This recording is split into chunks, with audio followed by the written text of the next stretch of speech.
2026ல யாரு நீ முதலமைச்சரா வரணும்னு நீங்க ஆசைப்படுறீங்க? 2026ல யார் வரணும் அப்படின்னு ஆசைப்படுறதுன்னு சொல்ல முடியாது. நல்லா நம்ம நாட்டை காக்கிறதுக்கும் நம்ம மக்களை பார்க்குறவங்களும் நல்ல ம். மனுஷால் வந்தால் சந்தோஷம். ம். அதில் இது வச்சு பார்த்தீங்கன்னா, இப்போ வச்சு பார்த்தீங்கன்னாக்கா, ம். இப்போ புதுசாக ஒருத்தர் வந்திருக்காரு. ம். அவர் வந்திருக்கிற செயல்பாடுகளும் வந்து கொஞ்சம் நல்லா தான் இருக்குது பார்க்குறதுக்கு. ம். விஜய் சார் சொல்கிறேன், ம். நல்லா தான் பண்ணுறாரு. என்ன சொல்கிறாரு அவர் சொல்ல வர்றாருன்னா, நான் வந்து முதல்வர் பதவிக்கு ஆசைப்பட்டு வரல. ம். அந்த முதல்வர் பதவியை வச்சு நான் மக்களுக்கு சேவை நல்லது செய்யணும்னு பண்ணணும். நினைக்கிறேன். ம். இதுதான் என்னுடைய கொள்கை. இல்ல புதுசா கட்சி ஆரம்பிக்கிறவங்க எல்லாருமே இததான் சொல்லிட்டு சொல்றாங்க வருவாங்க. சொல்றாங்க ம். எல்லாம் சொல்லுவாங்க தான். இருந்தாலும் இன்னொரு வார்த்தை ஒண்ணு சொன்னாரு. அதை ம். கவனிங்க. ம். என்ன சொன்னார் தெரியுமா? ம்.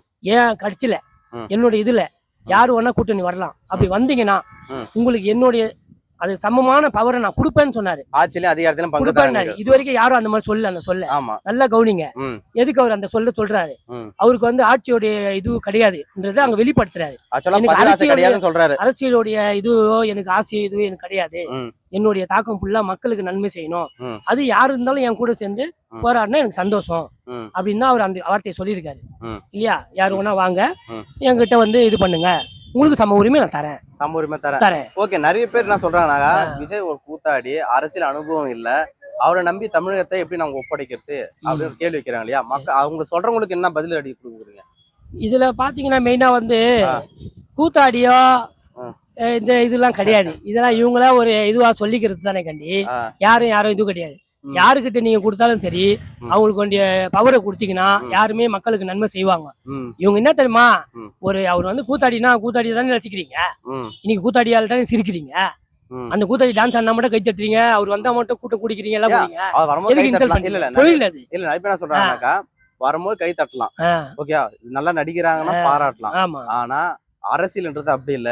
ஆ. அது அனுபவமுள்ள ஒரு தொழில் ஆளா வேற, தான் அரசியல் வேற ஜி. அப்படின்றாங்க இல்லையா? தொழிலே அரசியல் ஒண்ணு சேர்த்து பேசக்கூடாது. ம். என்ன ஏன் தெரியுமா? அப்படின்னு பாத்தீங்கன்னாக்கா, ஆ, இல்ல நிறைய பேர் அப்படியும் ஒரு கேள்வி வைக்கிறாங்க. எம்ஜிஆரும் பார்த்தா சினிமாவில் நடிச்சவர் வந்து தான். நல்ல செய்யலையா? ஜெயலலிதாவும் அதுல இருந்து வந்தவங்க தான். இன்னைக்கு வரலாறு ஏன் இல்லையா? உதயநிதி இருந்தவரே அவர்தான். அப்புறம் ஸ்டாலினும் பார்த்தா சினிமாவில் ஒரே ஒரு இருந்தவர். எடுத்துக்காட்டு சொல்லட்டுமா? ம். இந்த இதுக்கு நான் ஒரு எடுத்துக்காட்டு சொல்லட்டா? சொல்லுங்க. இப்போ முதல்வருடைய புள்ள ஆக்சுவலா யாரு? ம். நம்ம உதயநிதி. உதயநிதி ம். பிரதர் இருக்காரு. ம். அப்படி ஆனா அவரே எப்படி வந்தாரு? வெளியே முகத்தை காட்டினாரு.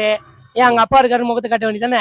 ம். அவர் சினிமாக்குள்ள வந்து ம். அவர் தன்னுடைய முகத்தை காட்டி மக்கள்கிட்ட நான் ஒருத்தர் இருக்கிறேன்றதை வெளிப்படுத்திட்டு தான் ம். அரசியல்ல வந்திருக்காரு. ஆமா. அப்படி நேரம் வந்தாரா?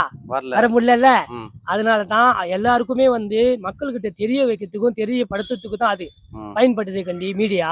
ம். அதுக்கு அவங்க தெரியப்படுத்திக்கினாங்க, தெரிய வச்சிட்டாங்க. ம். இன்னைக்கு மீடியால பாத்தீங்கன்னாக்கா, வெளியே வந்தோம். மீடியால பாத்தீங்கன்னா இன்னைக்கு ம். எனக்கு தெரிஞ்சு பாத்தீங்கன்னா ஒரு இப்போ அவர் சினிமா லைன்ல பாத்தீங்கன்னா அவர் சம்பாதிச்சதுக்கும் ம். அவர் இருக்கிற இதுக்கும் ம். அவர் வந்து கரெக்டான டைம்ல வந்துக்கிறார். கரெக்டான டைம்ல இருக்கு. கரெக்டான